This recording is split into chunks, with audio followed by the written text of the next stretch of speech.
Kapag napapadami nga ang aking pagbili ng mga karni at gulay, ganito ang aking ginagawa upang hindi ito masira at magtagal sa freezer. Maghanda lang po kayo ng inyo pong mga mason jar na may takip. Ang akin pong mason jar na ginamit mga kaibigan ay akin po muna itong hinugasan at inilagay ko po ito sa oven. Nang sa ganun ay ma-sterilize po natin ang ating mga bote. At saka ko naman ito nilagyan ng ating pong mga desired na mga karne. At dito po gumamit po ako ng chicken legs mga kaibigan. Dahil gusto ko talaga ay magkaroon po ako ng mga pagkain ready na kapag gusto kong kumain ay kukuha na lang ako sa aming lagayan.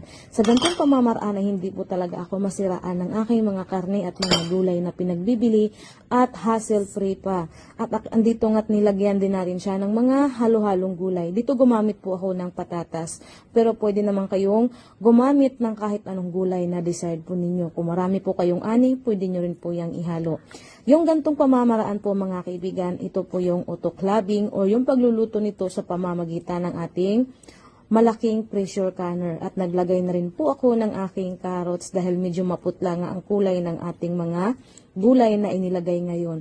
At nilagyan ko man ito ng another gulay na naman ulit. Yung isang meal po nito mga kaibigan, bali isang tao po ang makakakain. Yung ibang bote nilagyan ko po ng tagdalawa, yung iba naman ay tig-iisa. Kung pwede nga rin kayong gumawa ng sarili ninyong recipe, pwede nyo na naman po itong gawin. At naglagay na rin po ako ng bay leaves. Ang tawag ng mga puti dito ay chicken broth. Ang tawag ko naman dito ay tinola. Tinola. At nilagyan ko naman ito ng pamintang buo. Kasi noong una kong ginawa ay gumawa po ako. Gamit ko po ay pamintang durog at medyo maanghang po siya.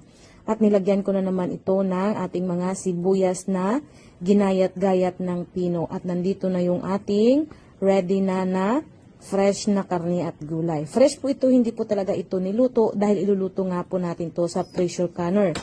At ito naman po yung ating solution o yung tubig na pinanghalo ko po dito. Tinimplahan ko lang din po ito. Baka magtaka po kayo kung bakit ito kulay itim kasi may timpla po ito ng halo-halo mga kaibigan. Dahil gusto ko po talaga natural talaga. So gumamit po ako ng natural broth cube na chicken at nilagyan natin pa ito ng mga dried herbs. Kayo po ang bahala kung ano po ang gusto ninyong timpla. Dahil ako gusto ko talaga ay hindi maalat, so hindi po talaga ako gumamit ng asin. Mas masarap po talaga ang preserved na pagkain kapag hindi nyo po nilalagyan talaga ng asin na sobrang dami dahil pwede nyo pang i-adjust ang alat nito. At pagkatapos nito ay lilinisin nyo po yung bawat gilid ng inyong pong mga mason jar. At sa pagpe-pressure canner po, mas mainam po talaga na gumamit po kayo ng mga mason jar. At ilalagay nyo po yung lid. Be careful po kayo kapag kayo po ay magluluto ng inyo pong mga pressure can na mga karne. Kailangan po talaga bago po ang lid na ilalagay ninyo or gagamitin ninyo sa inyo pong mga mason jar para maiwasan po talaga natin yung leaking. Yes, at ilalagay naman natin dahan-dahan yung mga ring nito. Kailangan din po talaga. Kaya po advice ko talaga mason jar talaga kasi ang ring mga kaibigan, ito po kasi yung tutulong upang maisarado po yung mga bote ng, ang mga takip, ng ating mga mason jar. At ganito po ako maglagay para masigurado ko po talaga na lahat talaga siguradong nakasarado. Ipipress mo lang ang inyong kamay sa lid tapos ilalagay nyo ang ring, saka nyo naman po siya iikutin. At dito naman po sa ating pressure canner, ganito po kadami ang tubig niya mga kaibigan. Hindi po dapat umaapaw sa ating pong mason jar para hindi po masipsip ng ating mga ilalagay ng mga bote at mga karne sa loob yung tubig. At dahil nga po ito po ay pressure canner, maluluto din po ito sa pamamagitan lang po ng kanyang steam. At ilalagay lang natin ng nakasalangsang ng mabuti ang ating mga bote. Dapat hindi po talaga ito nagsusungki-sungki. At lalagyan nyo po ng stopper sa gitna. At nilagay naman ng aking asawa yung takip. At isusunod nyo naman po, ilalagay nyo ang inyo pong pabigat. Depende po kung anong klaseng pressure canner ang inyong gagamitin. Itong amin kasi ay napakaluma na, kaya ganito, diniretso na namin ilagay ang ating pabigat. At kapag narinig nyo po yung kulo na ganito, ay sadya namang ito na yung time para hinaan nyo na po at ma-achieve nyo yung gantong tunog ng pabigat. At hayaan nyo na lang pong maluto ito ng 1 hour. Yes, simula po ng kumulo, 1 hour po ang bibilangin ninyo.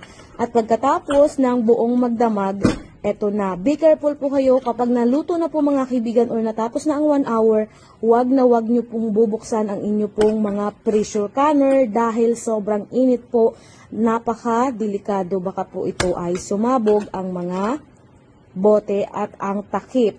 Kailangan hayaan yung lumamig mismo siya ng pusa. At pagkalipas na ng magdama, ganito na siya, kukunin nyo po yung mga ring at lilinisin nyo po yung bawat gilid. Yung gantong pamamaraan mga kaibigan ay malinis nyo po ito bago nyo mailagay sa inyo pong mga lagayan. At makikita nyo talaga kung mayroon bang mga takip na hindi talaga nagsarado or may mga leaking. At ang hindi naman nag-lock na mga jar mga kaibigan ay po pwede nyo pa po yan siyang kainin o unahin nyo na lang po. At kapag malinis na, sa kanyo na po ito ilagay at lagyan nyo po ito ng date. O diba, meron na tayong ready to eat na pagkain. At laging tatandaan na mas lamang ang may alam at mahal na ang bilihin, kaya wag po ninyong hahayaang masiraan kayo ng pagkain. Maraming salamat at happy gardening and planting and preserving everyone. Bye! At ako nga po pala si Lai at huwag kakalimutang i-follow po yung ating page. Thank you!